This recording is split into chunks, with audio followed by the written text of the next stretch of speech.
இவளே என்ன பண்ணுவா, நேராக போலீஸ் ஸ்டேஷன் போய் என்னை அடிச்சிட்டான்னு சொல்லிட்டா என்னோட நிலைமை என்ன? இப்படி அந்த பையன் யோசிச்சு நீ போகிறான். அவன் மாட்டேங்கிறான். இல்லை என்னால் உன்னை வச்சுட்டு இங்கே சமாளிக்க முடியாது, நாளைக்கு ஏற்கனவே பணம் வேற போயிருக்குது, என்னால் இதெல்லாம் முடியாது. இருந்தால் அவர் சந்தோஷமாக இருந்துருவார்னு நினைக்கிறாங்களோ. நீ போ. ஆமாம். என்ன பண்ணுறாரு, டிக்கெட்டை வாங்குறாரு. டிக்கெட்டை வாங்கி இந்தியாவுக்கு நீ வர வேண்டாம் நானே போய்ப்பேன் அப்படின்னு சொல்கிறார். அப்போ இல்லை அதெல்லாம் கிடையாது, நான் கொண்டு போய் உன்னை ஏர்போர்ட்டில் விட்டுட்டு அப்புறமா வரேன், அப்படியெல்லாம் உன்னை அனுப்ப மாட்டேன், நீ கொஞ்சம் சரியாக இருந்தால் மறுபடியும் நான் கூட்டிகிட்டு வந்துடுறேன், இல்லை ஊருக்கு நான் வரும்போது உன்னை திருப்பி கூட்டிகிட்டு வரேன் அப்படின்னு சொல்கிறாரு. அதெல்லாம் முடியவே முடியாது. என்னை டாக்ஸியில் வச்சு அனுப்புறியா இல்லையா, நான் போய்ப்பேன், நீ வர வேண்டிய அவசியம் இல்லை, நீ தான் என்னை வேண்டான்னு தானே அனுப்புகிற அப்படின்னு வீணாக ஒரு சண்டை வச்சுட்டு சரின்னு என்ன பண்ணுறாரு, இவர் காரில் வச்சு அனுப்புகிறாரு. காரில் வச்சு அனுப்புகிறாரு. சரி போய் சேர்ந்துருப்பா, நிம்மதியாக இருக்கும், கொஞ்சம் 2 நாளைக்கு நிம்மதியாவது பீஸ்ஃபுல்லாக இருக்கலான்னு போய் படுத்து தூங்குறாரு. நடுராத்திரி 1:30 மணி இருக்கும், ஒரு ஃபோன் கால் வருது.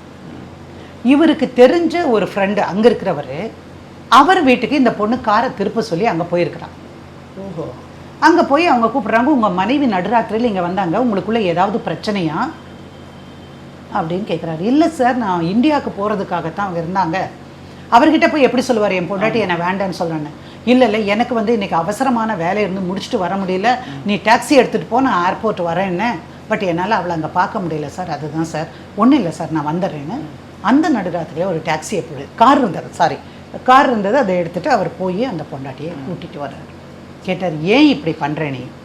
ஒன்று ஏர்ஃபேர் போச்சு எனக்கு, ஆமாம் எவ்வளோ லாஸ். 2வது நான் காரோட நான் வந்திருந்தா எனக்கு அந்த செலவு கம்மி, இப்போ நான் டாக்ஸிக்கு கொடுத்துருக்கேன், நீ அங்கேருந்து இன்னொரு வீட்டுக்கு போயிருக்க, அந்த இடத்துல எனக்கு அவமானம் அப்படின்னு அவர் ரொம்ப வருத்தப்பட்டு சொல்கிறார்.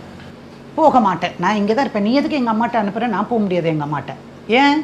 அம்மா இதை ஒத்துக்க மாட்டாங்க, அவங்க சொந்தம் இதை ஒத்துக்காது. ஸோ இவன் தான் இழிச்சவாயன், அதனால் முடிஞ்ச வரைக்கும் இங்கேயே எல்லாம் பண்ணணும்.